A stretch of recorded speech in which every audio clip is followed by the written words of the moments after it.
ام سلمہ رضی اللہ تعالی عنہا نے کہا کہ میں نبی کریم صلی اللہ علیہ وسلم کے ساتھ ایک چادر میں لیٹی ہوئی تھی، اتنے میں مجھے حیض آ گیا، اس لیے میں آہستہ سے باہر نکل آئی اور اپنے حیض کے کپڑے پہن لیے۔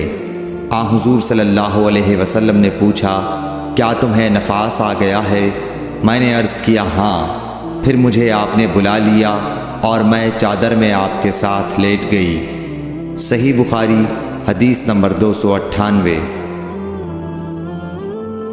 حضرت عائشہ رضی اللہ تعالی عنہا نے فرمایا، ہم ازواج میں سے کوئی جب حائضہ ہوتی، اس حالت میں رسول اللہ صلی اللہ علیہ وسلم اگر مباشرت کا ارادہ کرتے، آپ ازار باندھنے کا حکم دے دیتے باوجود حیض کی زیادتی کے، پھر بدن سے بدن ملاتے۔ آپ نے کہا، تم میں ایسا کون ہے جو نبی کریم صلی اللہ علیہ وسلم کی طرح اپنی شہوت پر قابو رکھتا ہو؟ صحیح بخاری حدیث نمبر 302۔ رسول کریم صلی اللہ علیہ وسلم عید الاضحیٰ یا عید الفطر میں عیدگاہ تشریف لے گئے۔ وہاں آپ عورتوں کے پاس سے گزرے اور فرمایا، اے عورتوں کی جماعت، صدقہ کرو، کیونکہ میں نے جہنم میں زیادہ تم ہی کو دیکھا ہے۔ انہوں نے کہا، یا رسول اللہ صلی اللہ علیہ وسلم، ایسا کیوں؟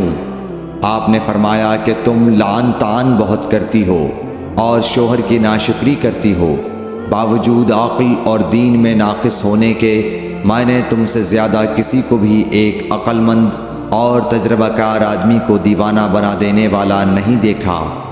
عورتوں نے عرض کی کہ ہمارے دین اور ہماری عقل میں نقصان کیا ہے یا رسول اللہ؟ آپ نے فرمایا، کیا عورت کی گواہی مرد کی گواہی سے نصف نہیں ہے؟ انہوں نے کہا، جی ہے۔ آپ نے فرمایا، بس یہی اس کی عقل کا نقصان ہے۔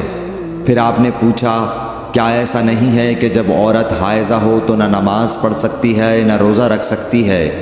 عورتوں نے کہا، ایسا ہی ہے۔ آپ نے فرمایا کہ یہی اس کے دین کا نقصان ہے۔ صحیح بخاری حدیث نمبر 304۔